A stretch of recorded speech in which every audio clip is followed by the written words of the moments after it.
That project, which was adopted several years ago and supported by BACRA and our director, will now this year see the first commercial jet service into Del Norte County, a 30-seat passenger jet that will fly to Oakland. I appreciate the perseverance of those sitting on the BACRA board and those that have come before you to help make that a reality. The Board of Supervisors continues to support the improvement of Highway 199 and 197 to ensure a safe highway system serving the county from the east. The unfortunate challenge to that project and subsequent delay is unacceptable when it jeopardizes the safety of our residents and our visitors. Senator Mike McGuire recently emphasized the importance of completing this project.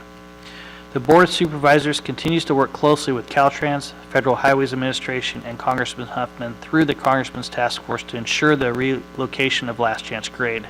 The county's continued presence and pressure on the task force in Sacramento and in Washington, D.C.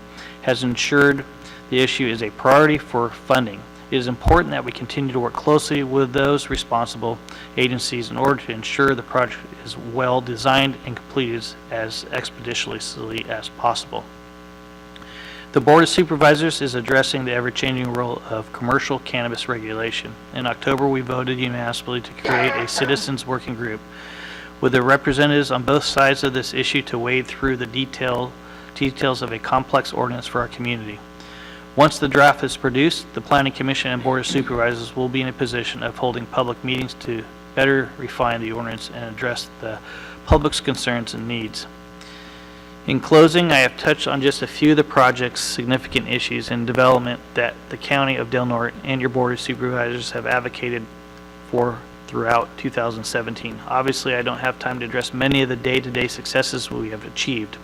As you have heard, county partners with many agencies in supporting our community, and we will continue to do so with the limitations we are faced with.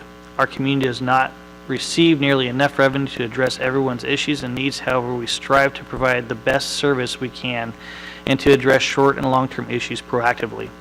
We hope the investment in infrastructure will assist our community in attracting new businesses and industry to support us in the future. Thank you. That's it. I'd like to open that for public comment if anybody has public comment on that item.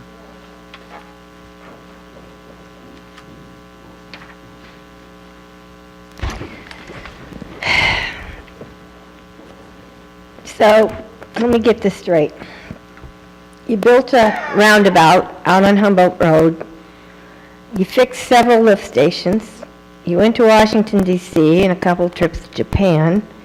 And we're supposed to have air service March 1st, but now it's been extended to April 15th. But it's going to be a 30-seat jet. And I don't know, you said something about Last Chance Grade. You spoke pretty fast, so it was hard to understand what you were trying to get on that. And then you talk about cannabis. And this is supposed to be all the fantastic things that we've done for our county. What about bringing business into our county? How about all these boarded up stores and these roads that are almost, I had to have a front end alignment on my car because of the potholes. So I don't know, you guys don't pat yourself on the back too fast because I'm not going to do it. I expect more. I don't expect indecision or passive leadership. Thank you. Thank you very much. Other public comment at this time? Seeing none, we'll bring it back to the board. Thank you for letting me do that. We're going to go ahead to our next agenda item, which is consider miscellaneous legislative and budget matters pertinent to the County of Del Norte. Authorize the chair to sign and send appropriate letters with respect to matters pending before the state or federal government. Jay? A couple of things. At the last meeting, Supervisor Gitlin had asked about AB 1971, and give a quick report on that. At this point, that is currently just a placeholder. They only changed one word, and it's likely to be considered later in the year. I will say that after doing a little bit of having some discussions with County Council in regards to their involvement in with the public guardian that this has a potential to have very significant financial impact on the county if they increase the number of cases. But we don't know at this point. It's currently a placeholder. Friday evening, I received approximately 100 new bills that were introduced at the state level. I will be reviewing those as much as possible over the next couple of weeks. These are actual bills that may have an impact on counties, and in particular rural counties. Like I said, Friday at 5 o'clock was the deadline, and they submitted a bunch. So we're getting those forwarded to us through our lobbyist, and we'll take a look at all of those, and as we go through it, bring the appropriate actions before the Board of Supervisors. That also includes a number of two-year bills that were rolled over, and if those have already been through one house, which they have been, they will be at the second. So those could be taken action. They could take action on those fairly quickly, and so we'll take a look at all of those also. But suffice to say that our advocates are also in the middle of this, including RCRC. But you'll be seeing this now fairly regularly over the next few months. And we'll see what has been posted and what does truly affect us. Thank you, Jay. Any questions for Jay at this time? Very good. I think we'll move on with item number 17, which is receive and file the mid-year budget update as submitted by the County Administrative Officer and Auditor Controller and direct departments to maintain revenue and expenditures as estimated in the mid-year report and continue working on solutions to reduce net costs as requested by the Auditor Controller and the County Administrative Officer. Jay? So currently at mid-year, you have the report. I touched on some of the departments and a few of the discrepancies at mid-year.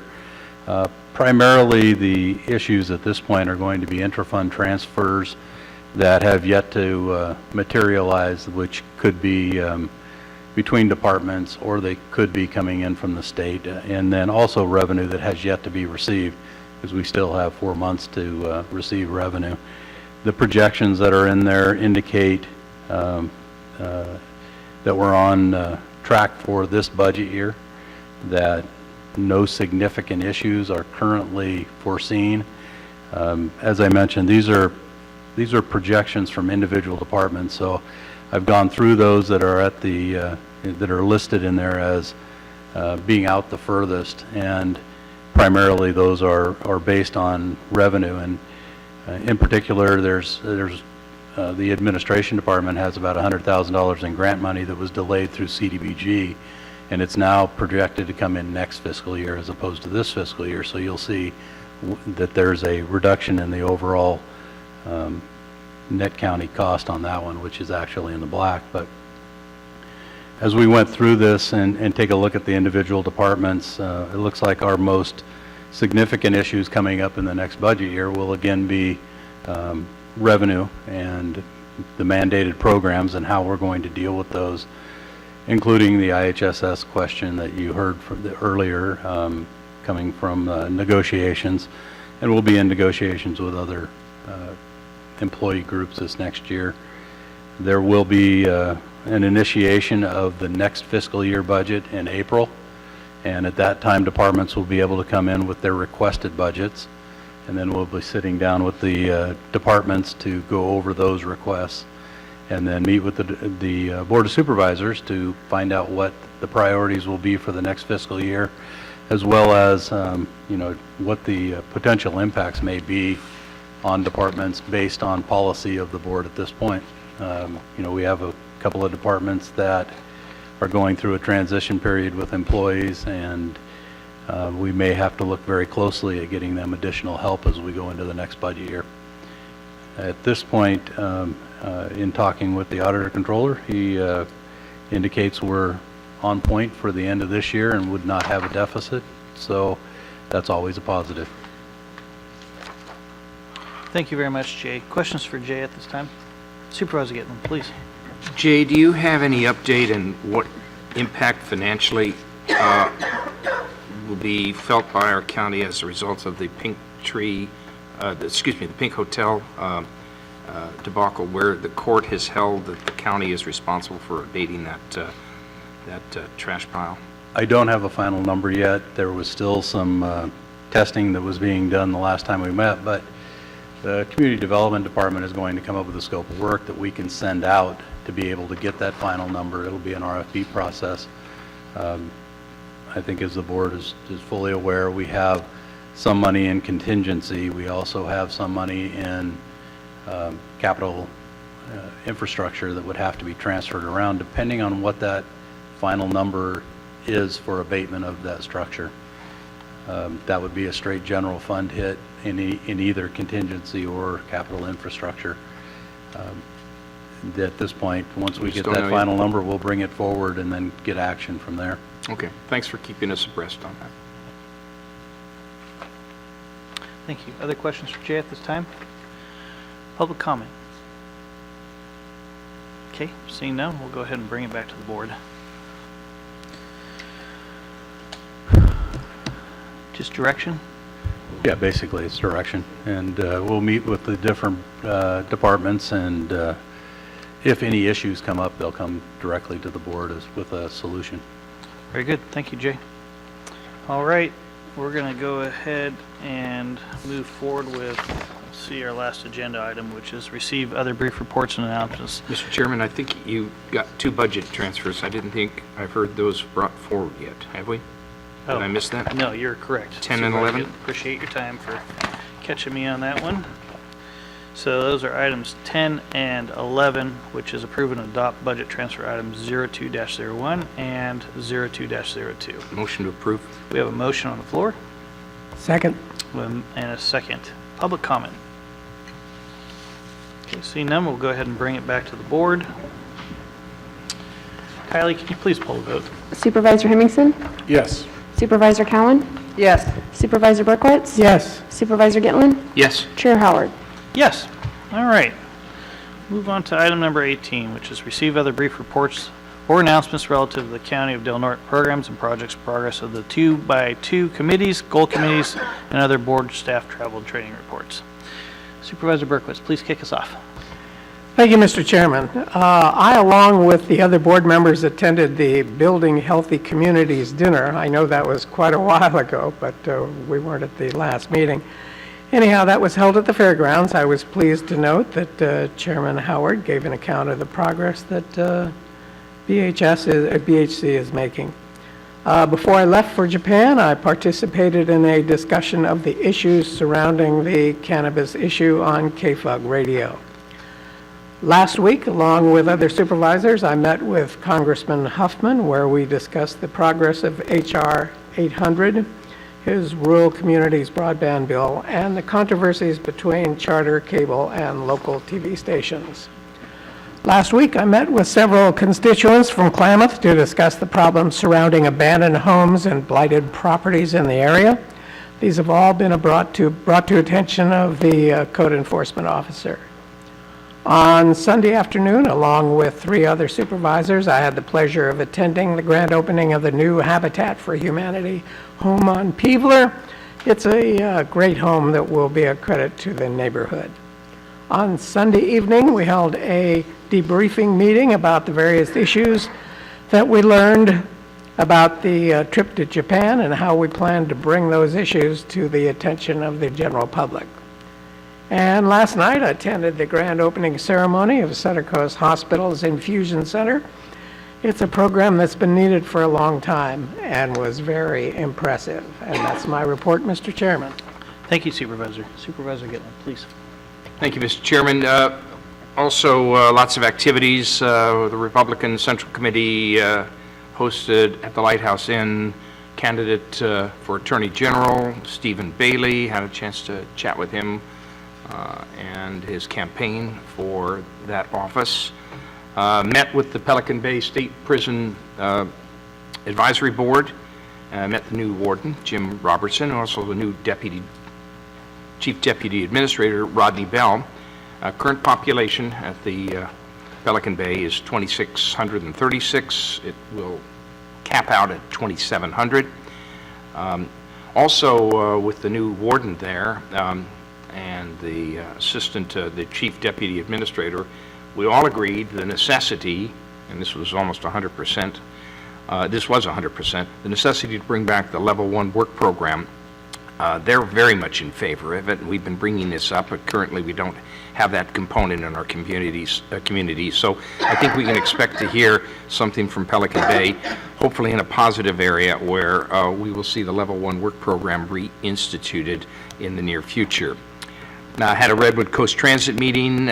We heard a draft market research report on how the authority can improve its transit service and increasing ridership. We also got a update on prospective advertising revenue program and the new location of the 5th Street drop-off and pickup spot bus stop.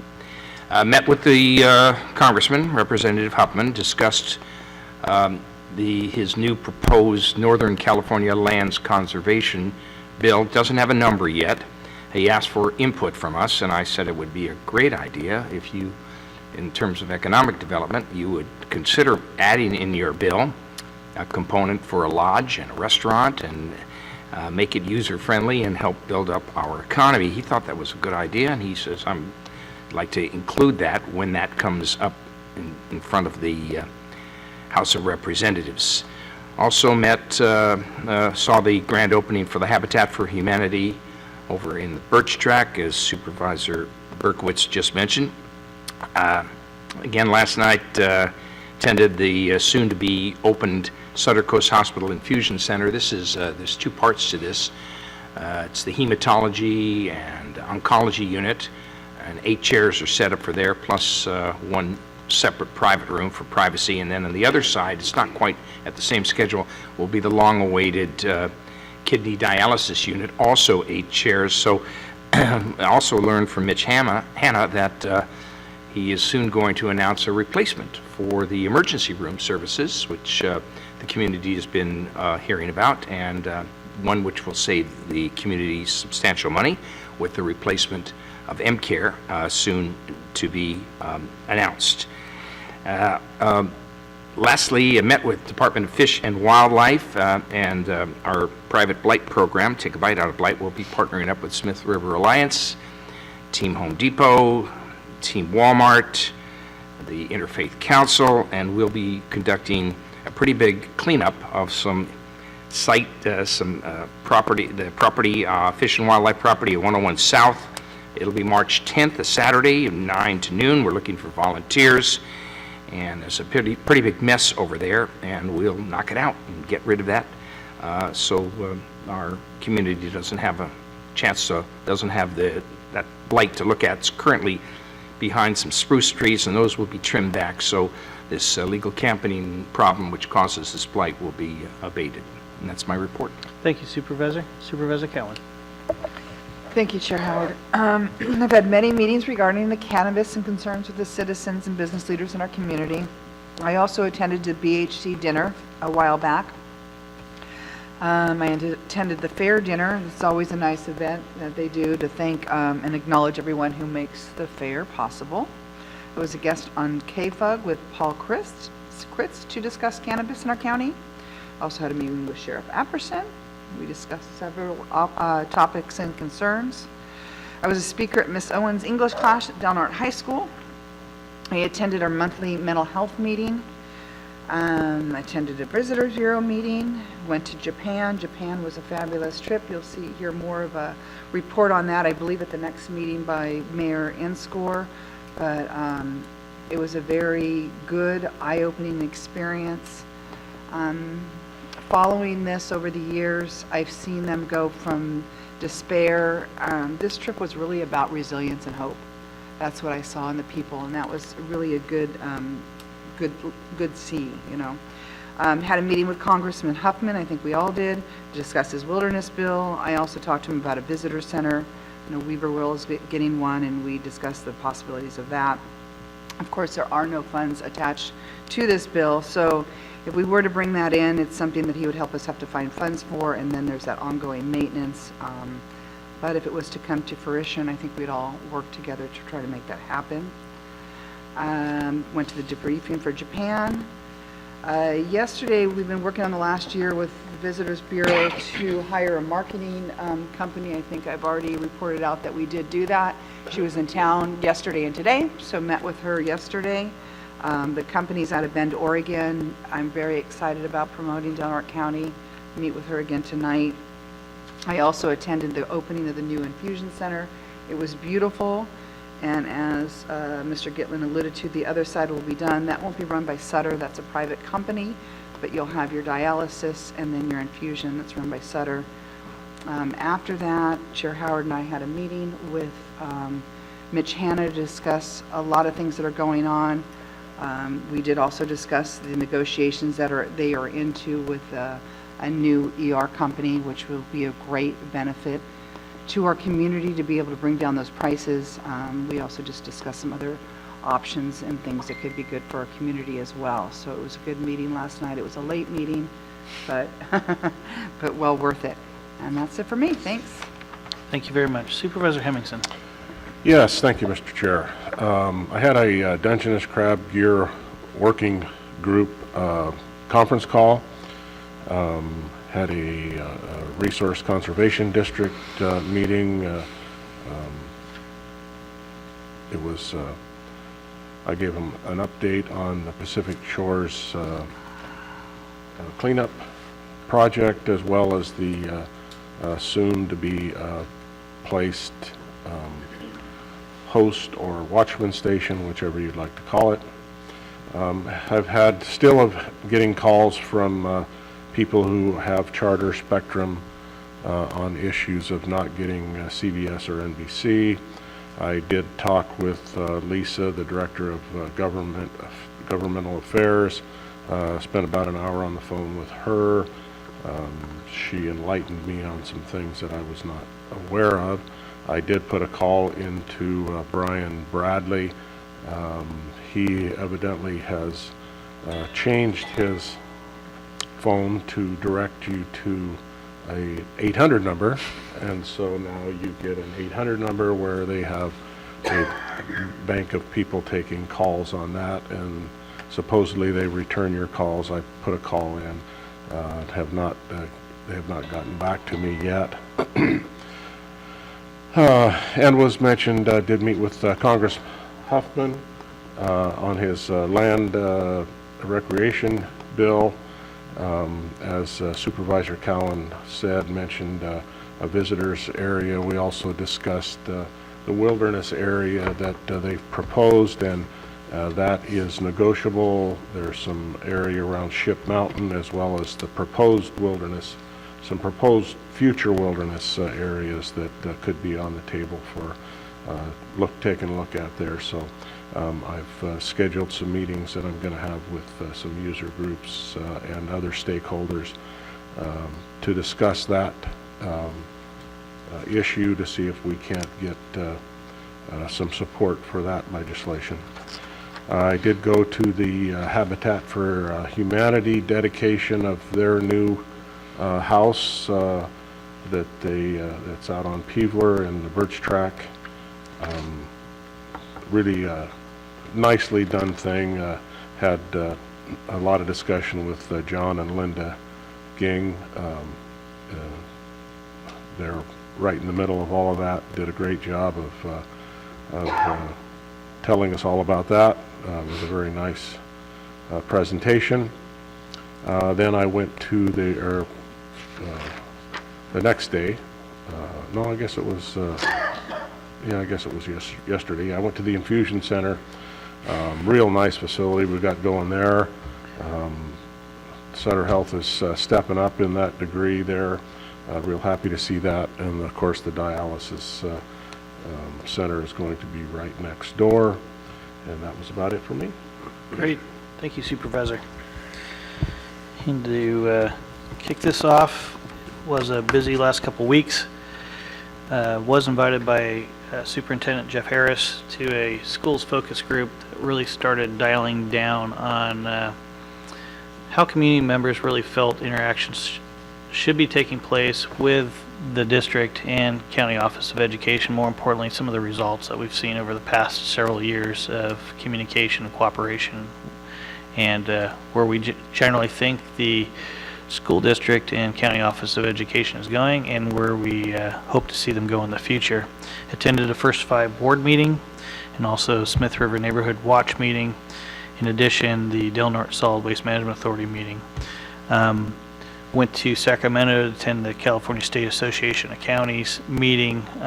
At that meeting, one of the substantial conversations evolved around SB1 and that passage. The California State Association decided to basically put a measure on the ballot, which they're actively supporting, which is Proposition 69, that would essentially stabilize the revenue projections to the counties from that measure. I know many of our counties had very strong feelings, so it was a hotly debated item over the last several months. I know Del Norte County took a fairly gray position on this.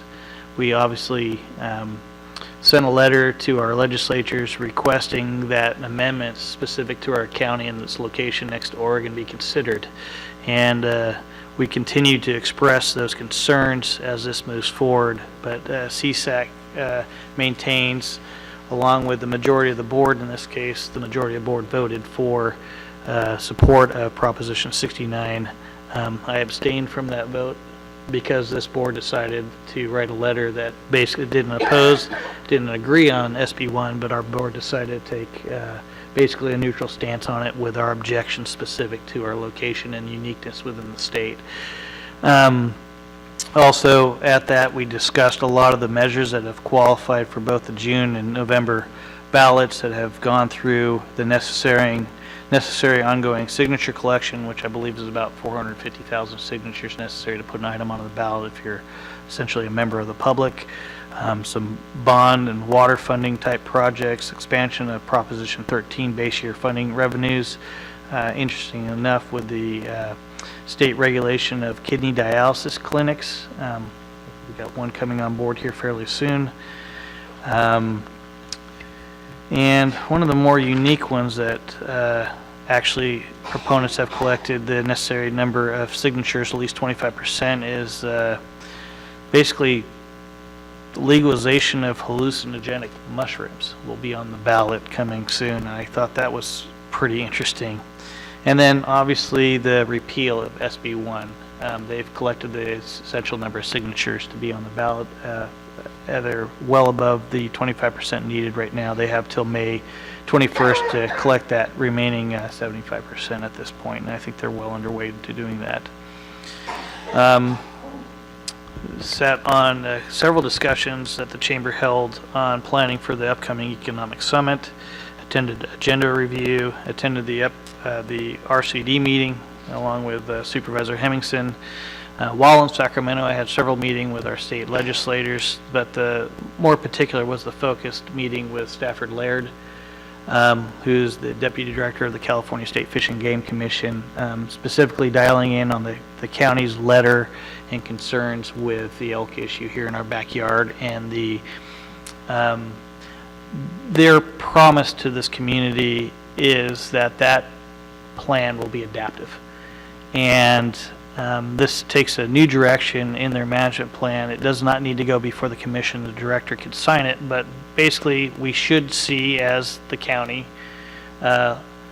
in the elk management unit for this area, language that will address this adaptive piece where they'll get together with county stakeholders to address the concerns of this community before they put management in place. So I thought it was interesting that the state decided that this is the way they were going to respond to it, but they also said our letter that the board sent and other community inputs from the Del Norte Grange and RCD and the Farm Bureau were very persuasive. So I look forward to those discussions in the future and that stakeholders group being formed.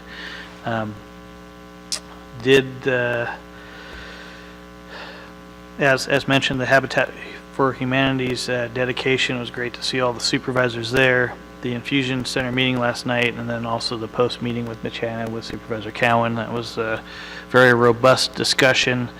We continue to be very concerned with the cost of healthcare in this community. It's something that we need to continue as a board to be diligent of, and I believe this board is all in the same seat. We continue to hear from our constituents that the cost of healthcare is an issue. I believe Sutter knows it. They're trying to address it, and their first response is to change out their current provider in the emergency room, which is MCare, and hopefully find a new contractor that will help address those needs.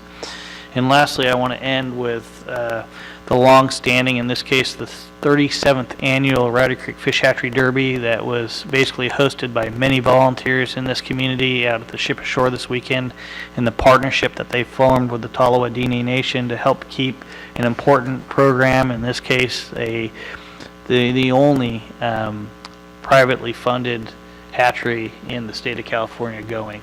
This is an important program for our returning runs of Chinook salmon and steelhead, and the hatchery raised significant amount of dollars for that program and to keep it going, because without those partnerships like we see with the Tolowadini and the volunteers that step up every year to make sure that that hatchery has funding, I don't think we'd see our hatchery here today. So thank you again for all those efforts, and with that, we'll adjourn the meeting. See you in 2 weeks.